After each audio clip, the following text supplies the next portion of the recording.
নেতার মারপিট এমন লেগেছে, তৃণমূল আর তৃণমূলের খুনোখুনি চলছে। কাজল বড় না অনুব্রত বড়, কাজল দিদির কাছের না অনুব্রত কাছের, সেই লড়াই আজকে এখানে চলছে। পরিষ্কার বলে দিচ্ছি, না কাজল থাকবে না অনুব্রত থাকবে এই পশ্চিম বাংলার বুকে, বীরভূমের বুকে। আর কয়েক মাস বাদে বিজেপি থাকবে, বিজেপি এখানে থাকবে, আর কেউ থাকবে না। কি চলছে এখানে? কদিন আগে আপনারা দেখেছেন কেন্দ্রীয় সরকার 100 দিনের টাকা আটকে রেখেছে। এরা সুপ্রিম কোর্টে গিয়েছে, সুপ্রিম কোর্ট আদেশ দেবার পর সারা জায়গায় চিৎকার করে বলছে এবার কেন্দ্রীয় সরকার যাবে কোথায়? 100 দিনের টাকা আমাদের দিতে হবে। এখনো পর্যন্ত দেয়নি কেন্দ্রীয় সরকার। কেন দেয়নি? সুপ্রিম কোর্টের রায়ের অর্ধেকটা ওরা বলেছে, সত্যটা বলেনি।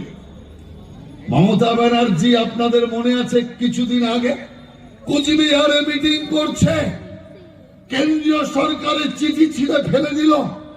কি আছে চিঠিতে?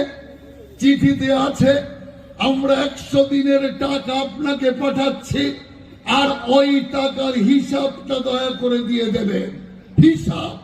হিসাব চাইলেই মাথা গরম, হিসাব চাইলেই কাগজ ছেড়ো, হিসাব চাইলেই চিৎকার শুরু হয়ে যায়। সুপ্রিম কোর্ট কি বলেছে? সুপ্রিম কোর্ট বলেছে মানুষের টাকা মানুষকে দিন, কিন্তু হিসাবটা বুঝে নিন। আমরা তো কোনদিন বলিনি।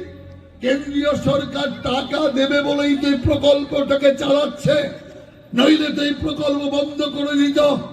আমরা প্রথম থেকে বলেছি দিদিমণি টাকা যা লাগে তা নিন, কিন্তু টাকার হিসাবটা দিন। টাকা নাও, হিসাব দাও, হিসাব দাও, টাকা নাও। উনি হিসাবও দেবে না, আর টাকাও নিয়েও দাবি করে যাবে। এই জিনিস চলতে পারে না।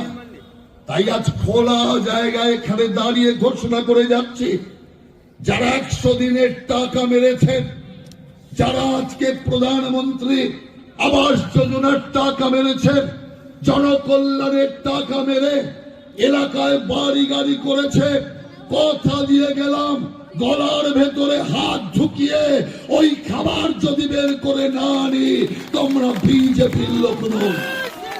পশ্চিম বাংলা থাকে এই তৃণমূল কংগ্রেস